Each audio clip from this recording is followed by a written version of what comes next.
ಅಪ್ಪು ರಾಜ್ ನ್ಯೂಸ್ಗೆ ನಮಸ್ಕಾರ ವೀಕ್ಷಕರೇ. ಏನಿವತ್ತು ಮೈಸೂರಲ್ಲಿ ಒಬ್ಬ ಸಣ್ಣ ಒಂದು ವಯಸ್ಸಲ್ಲಿ ಆಧ್ಯಾತ್ಮಿಕ ಚಿಂತರಾಗಿ ಎಲೆಮರಿ ಕಾಯಿ ಇವರು ಯಾವುದೇ ರೀತಿ ಪ್ರಚಾರಕ್ಕೆ ಬರದೆ ಎಷ್ಟೋ ಇವ್ರ ಮುಖಾಂತರ ಅನೇಕ ಒಳ್ಳೆಯ ಕೆಲಸಗಳಾಗಿದೆ ಭಕ್ತಾದಿಗಳಿಗೆ. ಅದಕ್ಕೆ ಅವ್ರನ್ನ ನಾನು ಬಂದು ಸಮಯ ಕೊಟ್ಟು ಭೇಟಿ ಮಾಡ್ತಾಯಿದ್ದೀನಿ. ಇವತ್ತು ಆಧ್ಯಾತ್ಮಿಕ ಚಿಂತಕರಾದ ಗಣೇಶ್ ಅವರಿಗೆ ನಮಸ್ಕಾರ. ನಮಸ್ಕಾರ ಅಪ್ಪುರ ನ್ಯೂಸ್ ಕಡೆಯಿಂದ.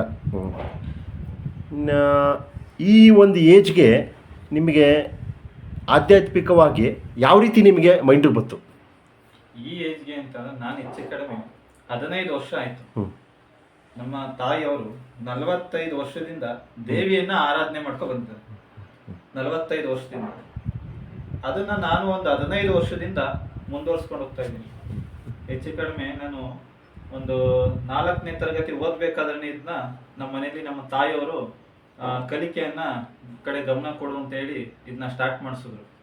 ಅಲ್ಲಿಂದ ಇಲ್ಲಿವರೆಗೂ ಕೂಡ ದೇವಿಯನ್ನ ಆರಾಧನೆ ಮಾಡ್ತಾ ಪ್ರತಿದಿನ ಬೆಳಗ್ಗೆ ಸಂಜೆ ದೇವಿಯನ್ನ ಆರಾಧನೆ ಮಾಡ್ತಾ ಬರ್ತಾ ಇದ್ದೀನಿ. ಈಗ ನಿಮಗೆ ಆಧ್ಯಾತ್ಮಿಕ ಚಿಂತಕರಾಗಿ ದೇವಿನ ಆರಾಧನೆ ಮಾಡ್ತಾ ಇದ್ದೀರಾ. ನಿಮಗೆ ಯಾವ ಒಂದು ಭಕ್ತಾದಿಗಳು ಅವರ ಕಷ್ಟಗಳನ್ನ ಇಟ್ಕೊಂಡು ನಿಮ್ಮ ಹತ್ರ ಬರ್ತಾರೆ? ನಮಗೆ ಆ ಒಂದು ಕ್ಷೇತ್ರಕ್ಕೆ ಅವ್ರು ಒಳ್ಳೆಯದಾಗುತ್ತೆ, ಆ ಒಂದು ದೇವಸ್ಥಾನಕ್ಕೆ ಹೋದ್ರೆ ಒಳ್ಳೆಯದಾಗುತ್ತೆ, ಇವ್ರ ಹತ್ರ ಹೋದರೆ ಒಳ್ಳೆಯದಾಗುತ್ತೆ ಅಂತ ಜನ ಸಾವಿರಾರು ಕಿಲೋಮೀಟ್ರ್ ದೂರದಿಂದ ಬರೋರು ಇದ್ದಾರೆ. ಆ ರೀತಿ ಒಂದು ಉದಾಹರಣೆ ಕೊಡಿ. ಎಷ್ಟೋ ಕಷ್ಟದಿಂದ ಬಂದಾಗ ನಿಮ್ಮ ಹತ್ರ ಒಂದು ಮಾತಲ್ಲಾಗಿರ್ಬೋದು, ಒಂದು ಧೈರ್ಯ ಆಗಿರ್ಬೋದು, ಒಂದು ಒಂದು ಪಠಣ ಆಗಿರ್ಬೋದು, ಆ ಒಂದು ಪಠಣದಿಂದ ಎಷ್ಟೋ ಒಂದು ಅವರ ಒಂದು ಕಷ್ಟಗಳು ಮಾಯ ಆಗಿರ್ತದೆ. ಒಂದು ಸಣ್ಣದೊಂದು ಹೇಳಿ, ಒಂದೇ ಒಂದು ಸಣ್ಣ ಉದಾಹರಣೆ ಅಂತಂದರೆ, ಈಗ ನಮಗೆ ಎಲ್ಲೆಲ್ಲಿಂದ ಬರ್ತಾರೆ, ಆಂಧ್ರ, ಕೇರಳ, ತಮಿಳುನಾಡು ಎಲ್ಲ ರಾಜ್ಯದಿಂದ ಬರ್ತಾರೆ. ಎಲ್ಲ ರಾಜ್ಯದಿಂದ ಒಬ್ಬೊಬ್ಬರಿಗೂ ಒಂದೊಂದು ಸಮಸ್ಯೆ ಇರ್ತದೆ. ಇದೇ ಸಮಸ್ಯೆ ಅಂತ ಹೇಳಕ್ಕಾಗಲ್ಲ. ಅವರವರ ಅನುಭವ ಸಣ್ಣ, ಈಗ ನಮ್ಗೆ ಆ ಕೆಲಸ ಆಗಿದೆ, ನಮ್ಮಿಂದ ಈ ಕೆಲಸ ಆಗಿದೆ ಅಂತ ಹೇಳಕ್ಕಿಂತ ಹೆಚ್ಚಾಗಿ ಎಷ್ಟೊಂದು ಜನ ಅಂತಾರೆ, ನಿಮ್ಮ ಹತ್ರ ಬಂದು ಒಂದ್ 2 ನಿಮಿಷ ನಿಮ್ ಮುಂದೆ ಕುತ್ಕೊಂಡು ನಿಮ್ಮನ್ನ ಮಾತಾಡ್ಸಿದ್ರೆ ಸಾಕು, ನಮ್ಮ ಮನಸ್ಸಿಗೆ ಸಮಾಧಾನ ಆಗುತ್ತೆ ಅಂತ ಹೇಳ್ತಾರೆ. ಅದೇ ನಮ್ಗೆ ದೊಡ್ಡದು ಅಂತ ಅನ್ಸುತ್ತೆ.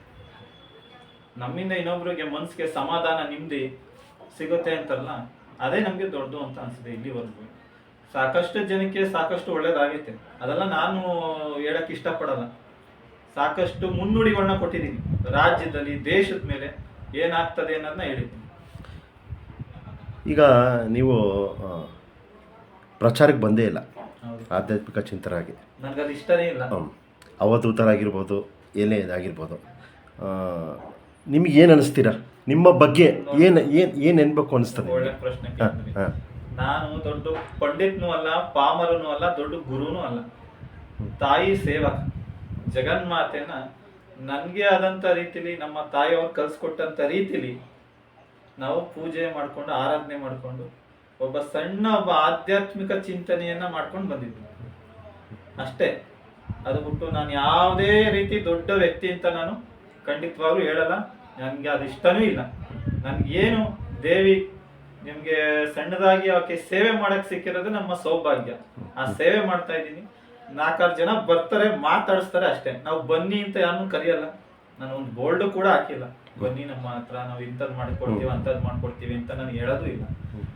ಅವರು ಇಷ್ಟಪಟ್ಟು ನಮ್ಮನ್ನ ಮಾತಾಡಿಸ್ಬೇಕು ಅಂತ ಹಲವಾರು ರಾಜ್ಯಗಳಿಂದ ಬರ್ತಾರೆ. ಕೇರಳ, ಆಂಧ್ರ, ಒಡಿಸ್ಸಾ, ಈ ತರ ಎಲ್ಲಾ ರಾಜ್ಯದಿಂದ ನನ್ನ ಹತ್ರ ಹುಡಿಕೊಂಡು ನಮ್ಮನ್ನ ನೋಡಕ್ಕೆ ಅಂತಾನೆ ಎಲ್ಲ ಕಡೆಯಿಂದ ಬರ್ತದೆ. ಅಷ್ಟೇ ಸಾಕು. ಈಗ ಭಕ್ತಾದಿಗಳು ಈಗ ನಿಮ್ಮ ನಂಬರ್ ಕೊಟ್ಟಾಗ, ಫೋನ್ ಮಾಡಿದಾಗ, ನಿಮ್ಮನ್ನ ನಾನು ಭೇಟಿ ಮಾಡಬೇಕು ಅಂದಾಗ ಇಂಥ ಸಮಯ ಅಂತ ಕೊಡ್ತೀರಾ ಅಥವಾ ಬನ್ನಿ ಅಂತ ಹೇಳ್ತೀರಾ? ಖಂಡಿತ ಸಮಯ ಕೊಡ್ತೀವಿ. ನಾವು ಸ್ವಲ್ಪ ಹೊರಗಡೆ ಇರ್ತೀನಿ. ನಾನು 15 ವರ್ಷದಿಂದನೂ ಕೂಡ ಹಲವಾರು ದೇವಸ್ಥಾನಗಳಿಗೆ ಹೋಗ್ತಾ ಇರ್ತೀನಿ. ದೇವಸ್ಥಾನಗಳ ದೇವ್ರ ದರ್ಶನಗಳಾಗಿರ್ಬೋದು, ಆ ದೇವಸ್ಥಾನದ ಬಗ್ಗೆ ಸ್ಟಡಿ ಆಗಿರ್ಬೋದು, ನನ್ನದೇ ಆದಂತ ಒಂದು ಆಧ್ಯಾತ್ಮಿಕ ಚಿಂತನೆ ಮಾಡಿಕೊಂಡು ಹಲವಾರು ದೇವರುಗಳ ದರ್ಶನ ಪಡ್ಕೊಳ್ಳೋಕೆ ಹೋಗ್ತಾ ಇರ್ತೀನಿ. ಆದ್ರಿಂದ ಸದಾ ಕಾಲ ನಾನು ಮನೇಲಿ ಇರೋದಿಲ್ಲ, ನಮ್ಮ ನಿವಾಸದಲ್ಲಿ ಇರೋದಿಲ್ಲ. ಆದ್ರಿಂದ ಫೋನ್ ಮಾಡಿಕೊಂಡು ಟೈಮ್ ತಗೊಂಡು ಬರ್ಬೇಕಾಗ್ತದೆ. ಈಗ ನಿಮಗೆ ದೇವಿ ಆರಾಧಕರಾಗಿ ವಿಶೇಷ ಪೂಜೆ ಅಂದರೆ ನಿಮಗೆ ಯಾವ ಟೈಮ್ ಡೈಲಿ ಪೂಜೆ ಇರ್ತದೆ? ಡೈಲಿ ನಮ್ಗೆ ವಿಶೇಷ ಅಂತಂದ್ರೆ ಹಬ್ಬ ಹುಣ್ಣಿಮೆಗೆ ಮಾತ್ರ ವಿಶೇಷ ಅಂತ ನಮ್ಗೆ ಡೈಲಿ ವಿಶೇಷ. ಡೈಲಿ ಬೆಳಗ್ಗೆ ಸಂಜೆ ತಾಯಿಯನ್ನ ಆರಾಧನೆ ಮಾಡೋದೇ ನಮ್ಗೆ ಡೈಲಿ, ಅದೇ ನಮ್ಗೆ ಪ್ರತಿನಿತ್ಯ ವಿಶೇಷವಾದಂತ ಸಮಯಗಳು ನಮಗೆ ಸಂಧಿಕಾಲ ಅಂತ ತರುತ್ತೀವಿ. ಸಂಜೆ 5ರಿಂದ 7 ಗಂಟೆ ಒಳಗಡೆ, ಬೆಳಗ್ಗೆ ಬ್ರಾಹ್ಮಿ ಮುಹೂರ್ತ 3ರಿಂದ 4 ಗಂಟೆ 5 ಗಂಟೆ ಒಳಗಡೆ, ತಿರ್ಗಾ ಮಧ್ಯಾಹ್ನ 12 ಗಂಟೆಯಿಂದ 1 ಗಂಟೆ ಒಳಗಡೆ. ಈ 3 ಟೈಮಲ್ಲೂ ಕೂಡ ಮಹಾಲಕ್ಷ್ಮಿ, ಮಹಾಕಾಳಿ, ಮಹಾ ಸರಸ್ವತಿಯನ್ನ ಆರಾಧನೆ ಮಾಡ್ತೀವಿ. ತಾಯಿ ಒಬ್ಳೆ, ಆದರೆ ರೂಪ ಹಲವಾರು: ಲಕ್ಷ್ಮಿ, ಕಾಳಿ, ಸರಸ್ವತಿ, ಜಗನ್ಮಾತೆ. ನೀವು ಇಲ್ಲಿವರೆಗೂ ಯಾವುದೇ ಒಂದು ಮೀಡಿಯಾ ಮುಖಾಂತರ ಆಗಲಿ ಎಲ್ಲೂ ನೀವು ಪ್ರಚಾರ ಆಗಿಲ್ಲ. ನಿಮಗೆ ಪ್ರಚಾರ ಆಗ ನಿಮಗೆ ಬೇಡ ಅಂತ ಇವತ್ತವರೆಗೂ ನಾನು ನನ್ನ ಬಗ್ಗೆ ನನ್ಗೆ ಹೇಳ್ಕೊಳಕ್ ನನಗೆ ಇಷ್ಟೂರು ಇಷ್ಟ ಇಲ್ಲ. ಅದರಿಂದ ನಾನು ಯಾವುದೇ ಮಾಧ್ಯಮ ಆಗಲಿ ಮೀಡಿಯಾ ಆಗಲಿ ಬರೋಕ್ಕೆ ಅಷ್ಟು ಇಷ್ಟಪಟ್ಟಿಲ್ಲ. ಜನಕ್ಕೆ ನಾವು ಹೇಳೋವಂಥದ್ದು ಮನಸ್ಸಿಗೆ ಇಷ್ಟ ಆಗಿ ಅವ್ರ ಬಾಯಿಂದ ನಮ್ಗೆ ಸಮಾಧಾನ ಆಯ್ತು ಅಂತ ಬರ್ತದಲ್ಲ, ಅದೇ ನಮ್ಗೆ ದೊಡ್ಡ ಕ್ರೆಡಿಟ್. ಅದಕ್ಕಿಂತ ದೊಡ್ಡ ಕ್ರೆಡಿಟ್ ಯಾವುದೂ ಇಲ್ಲ. ಈಗ ನಮ್ಮ ವೀಕ್ಷಕರಾಗರು, ಚಾನಲ್ ವೀಕ್ಷಕರಾಗರು ಸುಮಾರು ಸೋಷಿಯಲ್ ಮೀಡಿಯಾದೆಲ್ಲ ಈಗ ನಮ್ಮ ಚಾನಲ್ ಮುಖಾಂತರ ಹೋದಾಗ ನಿಮ್ಮನ್ನ ಭೇಟಿ ಆಗಬೇಕು ಅಂತಾರೆ. ಆಗ ಸಮಯ ತಗೋಬೇಕಾ ಅಥವಾ ನಿಮ್ಮನ್ನ ಒಂದು ಫೋನ್ ಸಂಖ್ಯೆ ಇರ್ತದಲ್ಲ, ಅದಕ್ಕೆ ಕಾಲ್ ಮಾಡಿದ್ರೆ ಅದಕ್ಕೆ ಟೈಮ್ನ ತಿಳಿಸ್ಕೊಡ್ತಾರೆ, ನಾವು ಯಾವ ಸಮಯದಲ್ಲಿ ಸಿಗ್ತೀವಿ ಅಂತ. ಆ ಸಮಯದಲ್ಲಿ ಬಂದು ಖಂಡಿತ ನಾನು ಪ್ರತಿಯೊಬ್ಬರನ್ನು ಮೀಟ್ ಮಾಡ್ತೀನಿ. ಎಂಥ ವ್ಯಕ್ತಿಗಳು ಬಂದರೂ ನಾವು ಯಾರಿಗೂ ಸಮಯ ಕೊಡಲ್ಲ ಅಂತ ಇಲ್ಲ, ಎಲ್ಲರಿಗೂ ಸಮಯ ಕೊಡ್ತೀವಿ. ಅವ್ರ ಕಷ್ಟದಿಂದ ಬಂದಾಗ ಏನು, ಈಗ ನೀವು ಅವ್ರ ಹೆಸರು, ಡೇಟ್ ಆಫ್ ಬರ್ತು, ಈ ವ್ಯಕ್ತಿ ಬಂದ್ರೆ ಸಾಕು. ಡೇಟ್ ಆಫ್ ಬರ್ತ್ ಅಲ್ಲ, ಅದು ಜ್ಯೋತಿಷಿಗಳು. ಅದು ನಮ್ಮ ಹತ್ರ ವ್ಯಕ್ತಿ ಬಂದು ಅವರ ಹೆಸರು ಹೇಳಿದ್ರೆ ಸಾಕು, ಅವ್ರಲ್ಲಿ ಏನು ತೊಂದರೆ ತಾಪತ್ರಗಳಿದೆ ಅನ್ನೋದನ್ನ ನಾವೇ ಅದನ್ನ ಅವ್ರ ಮುಂದೆನೆ ತಿಳಿಸ್ಕೊಡ್ತೀವಿ. ಅದು ಅವ್ರಿಗೆ ನಮ್ಮ ಹತ್ರ ಮಾತಾಡ್ತಿದ್ದಂಗೆ ಅವ್ರಿಗೆಲ್ಲ ಗೊತ್ತಾಗ್ಬಿಡ್ತದೆ. ಇಷ್ಟು ಸಮಯ ಕೊಟ್ಟು ನಮ್ಮ ಅಪ್ಪು ರಾಜ್ ನ್ಯೂಸ್ ಮುಖಾಂತರ ಕೊನೆಯದಾಗಿ ಏನು ಹೇಳೋಕ್ಕೆ ಇಷ್ಟಪಡ್ತೀರಾ?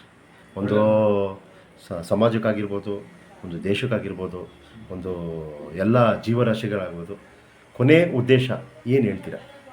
ಸರ್ವೋ ಜನ ಸುಖಿನೋ ಭವಂತು. ಎಲ್ಲರೂ ಸ್ನೇಹ ಜೀವಿ ಆಗಿರ್ಬೇಕು. ಯಾರು ಕೂಡ ಒಬ್ಬರ ಮೇಲೆ ಒಬ್ಬರು ದ್ವೇಷ ಮಾಡಬಾರ್ದು. ಎಲ್ಲರೂ ನಾವು ಭಗವಂತನ ಮಕ್ಕಳು. ಪರಮೇಶ್ವರ ನಮ್ಮನ್ನ ಎಲ್ಲಾರನ್ನೂ ಸೃಷ್ಟಿ ಮಾಡಿದ್ದಾನೆ. ಎಲ್ಲ ಒಂದು ಹುಲ್ಕಡ್ಡಿಯಿಂದ ಹಿಡಿದು ಪ್ರಾಣಿ ಪಕ್ಷಿಗಳಿಂದ ಹಿಡಿದು ಎಲ್ಲವನ್ನು ಸೃಷ್ಟಿ ಮಾಡಿದ್ದಾನೆ. ಅದನ್ನ ನಾವೆಲ್ಲರನ್ನೂ ಪ್ರೀತಿಯಿಂದ ನೋಡಬೇಕು, ಗೌರವದಿಂದ ನೋಡಬೇಕು. ಯಾರ ಮೇಲೆ ನಾವು ದ್ವೇಷ ಮಾಡಬಾರ್ದು. ಎಲ್ಲಾರನ್ನೂ ಸ್ನೇಹ ಜೀವಿಯಿಂದ ನಾವು ಜೀವನ ಮಾಡಬೇಕು ಅಂತ ಹೇಳ್ತಾ ಸರ್ವೋ ಜನ ಸುಖಿನೋ ಭವಂತು ಅಂತ ಹೇಳ್ತೀನಿ. ನಿಮಗೂ ಒಳ್ಳೆಯದಾಗಲಿ.